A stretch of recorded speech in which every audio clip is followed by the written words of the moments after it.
زمین پر نہیں رکھے یا بھول کر ذکر سجدہ میں نہیں کیا تو سجدہ صحیح ہے۔ سجدہ میں ہر ذکر کافی ہے،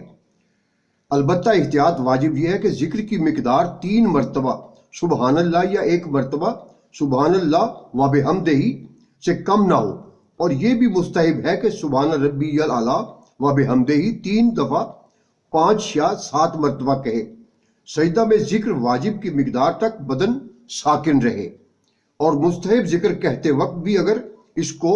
ذکر کی نیت سے جو سجدہ کے لیے معین ہے کہے تو بدن کا سکون ضروری ہے۔ اگر کوئی پیشانی کے زمین پر لگنے اور جسم کے پرسکون ہونے سے پہلے جان بوجھ کر ذکر سجدہ شروع کر دے یا ذکر سجدہ ختم ہونے سے پہلے سجدے سے سر اٹھا لے تو نماز باطل ہے۔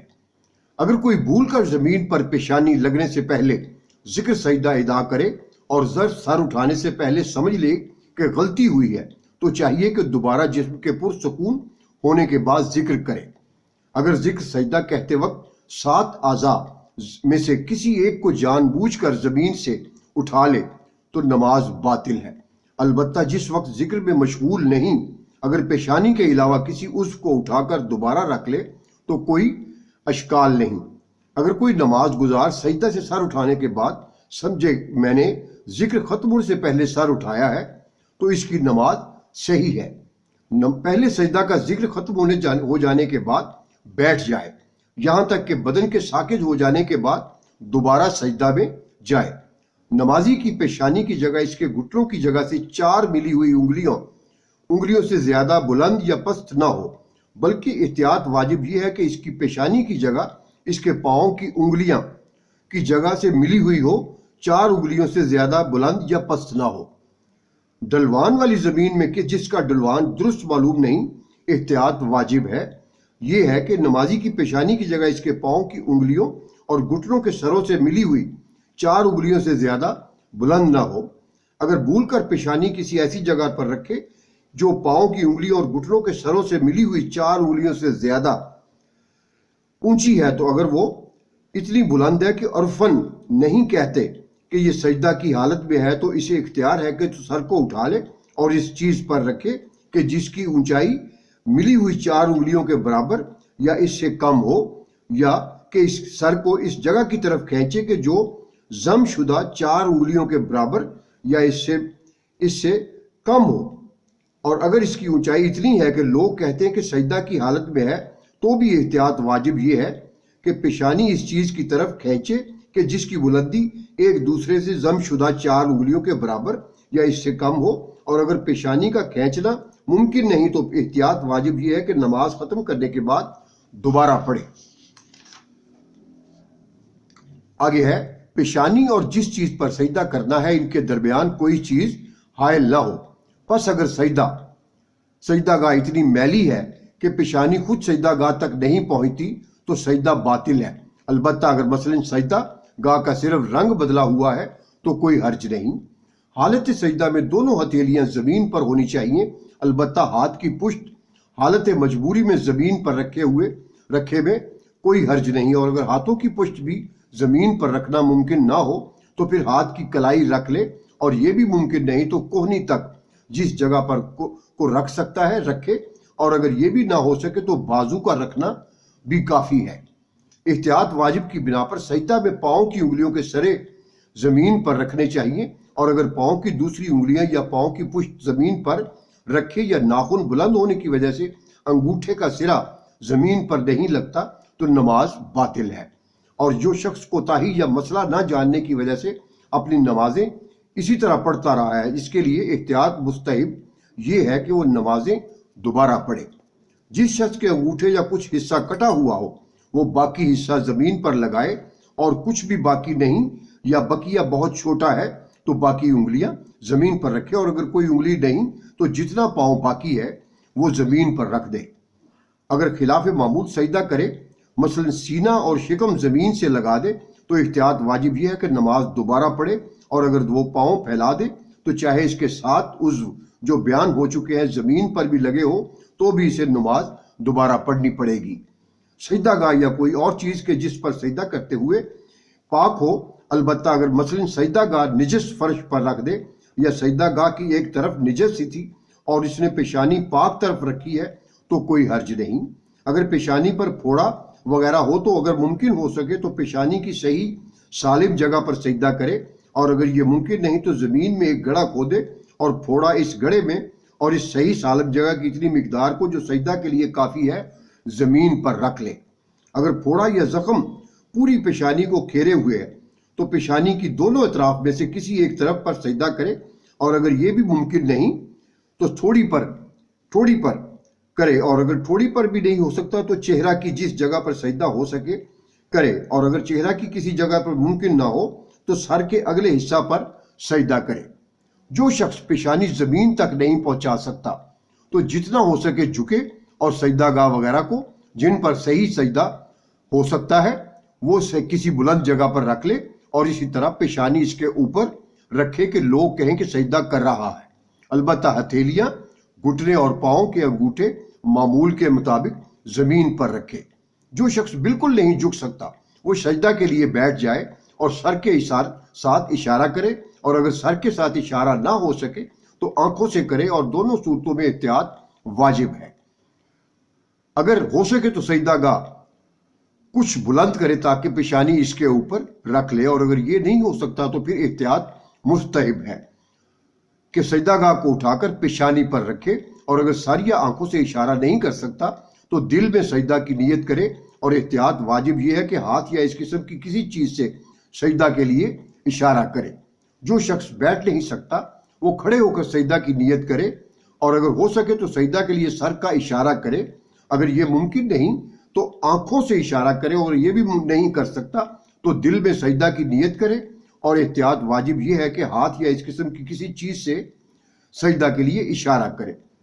اگر مجبوراً پیشانی سجدہ کی جگہ سے اٹھ جائے پس اگر ممکن ہو تو دوبارہ سجدہ کی جگہ پر نہ پہنچے، اور یہ ایک سجدہ شمار ہو جائے گا، خواہ ذکر سجدہ کیا ہو یا نہ۔ اور اگر سر کو نہیں روک سکتا اور بے اختیار دوبارہ سجدہ پر چلا گیا ہے تو تمام ایک ہی سجدہ شمار ہوگا، اور اگر پہلے ذکر نہیں کر چکا تھا تو اب کہہ لے۔ جس جگہ پر انسان نے تکیہ کرنا ہے وہاں فرش وغیرہ پر سجدہ کر سکتا ہے، اور ضروری نہیں کہ نماز کے لیے کہیں اور چلا جائے۔ اگر ایسی چیز پر سجدہ کرے کہ جس پر بدن سکون سے نہیں رہ سکتا تو سجدہ باطل ہے، البتہ تو شک وغیرہ کے جس پر سر رکھنے اور توشک کے کچھ نیچے چلے جانے کے بعد سکون حاصل ہو جاتا ہے، سجدہ کرنے میں کوئی اشکال نہیں۔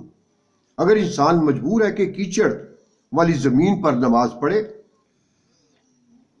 تو اسے اختیار ہے کہ کھڑے ہوئے سجدہ کے لیے سر سے اشارہ کرے اور تشہد بھی کھڑے ہو کر پڑھے، اور اگر سجدہ اور تشہد معمول کے مطابق بجا لائے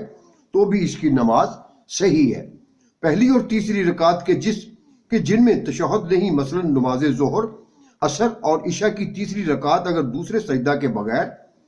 کے بعد بغیر اس کے کہ کچھ بیٹھے بعد کی رکعت کے لیے کھڑا ہو جائے تو اس کی نماز صحیح ہے، البتہ احتیاط واجب یہ ہے کہ دوسرے سجدہ کے بعد سکون سے بیٹھے اور پھر اٹھے۔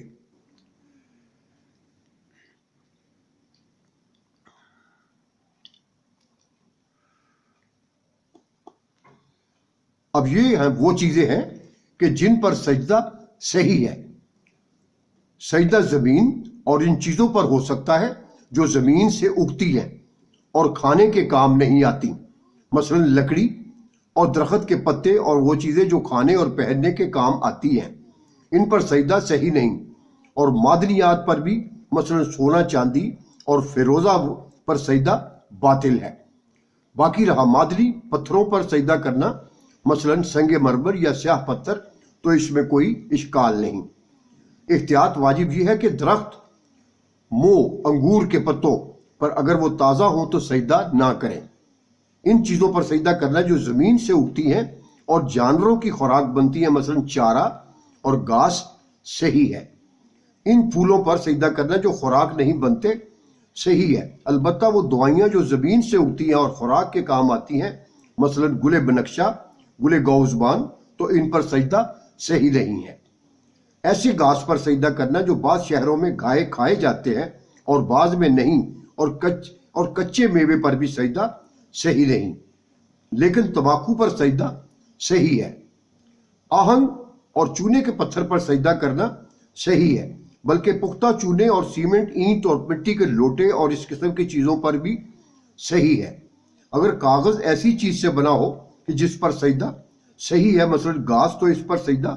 کر سکتے ہیں، اور اس کا کاغذ پر بھی سجدہ کرنے میں کوئی اشکال نہیں جو روئی وغیرہ سے بنا ہو۔ سجدہ کے لیے ہر چیز سے بہتر تربت حضرت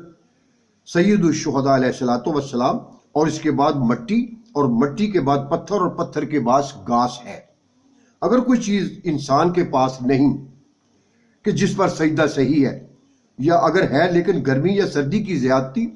اس قسم کی چیزوں کی وجہ سے اس پر سجدہ نہیں کر سکتا، تو اپنے لباس پر سجدہ کرے۔ اگر وہ السی یا روئی سے بنا ہے اور کسی اور چیز کا ہے تو بھی اس پر سجدہ کر سکتا ہے، اور اگر وہ بھی نہیں تو اپنے ہاتھ کی پشت پر، اور اگر یہ بھی ممکن نہ ہو تو کسی معدنی چیز مثلا عقیق کی انگوٹھی پر سجدہ کرے۔ کیچڑ اور ڈھیلی مٹی پر کہ جس پر پیشانی ساکن نہیں ہوتی، اگر کچھ نیچے جانے کے بعد ساکن ہو جائے تو سجدہ کرنے میں کوئی اشکال نہیں۔ اگر پہلے سجدہ میں سجدہ گاہ پیشانی سے چمٹ جائے تو اگر سجدہ گاہ وہاں سے الگ کیے بغیر دوبارہ سجدہ کر لے تو مشکل ہے۔ اگر حالت نماز میں سجدہ گاہ گم ہو جائے اور دوسری کوئی چیز بھی موجود نہیں کہ جس پر سجدہ کرنا صحیح ہے، پس اگر وقت وسیع ہے تو نماز توڑے، اور اگر وقت تنگ ہے تو اپنے لباس پر سجدہ کرے، اور اگر وہ قطان، السی یا روئی سے بنایا گیا ہے اور کسی اور چیز سے تیار کیا گیا ہے تو بھی اسی پر سجدہ کر لے، اور اگر وہ بھی ممکن نہیں تو ہاتھ کی پشت پر کرے، اور اگر یہ بھی نہ ہو سکے تو کسی معدنی چیز مثلا عقیق کی انگوٹھی پر سجدہ کر لے۔ اگر حالت سجدہ میں معلوم ہو کہ جس چیز پر پیشانی رکھی ہوئی ہے اس پر سجدہ باطل ہے، اب اگر ممکن ہو تو پیشانی اس سے کھینچ کر ایسی چیز پر رکھے کہ جس پر سجدہ کرنا صحیح ہے، اور اگر وقت تنگ ہے تو اس دستور کے مطابق عمل کرے جو گزشتہ مسئلہ میں بیان ہو چکا ہے۔ اگر سجدہ کرنے کے بعد معلوم ہو کہ پیشانی ایسی چیز پر رکھی تھی کہ جس پر سجدہ باطل ہے تو کوئی حرج نہیں۔ خداوند عالم کے علاوہ کسی اور کے لیے سجدہ کرنا حرام ہے،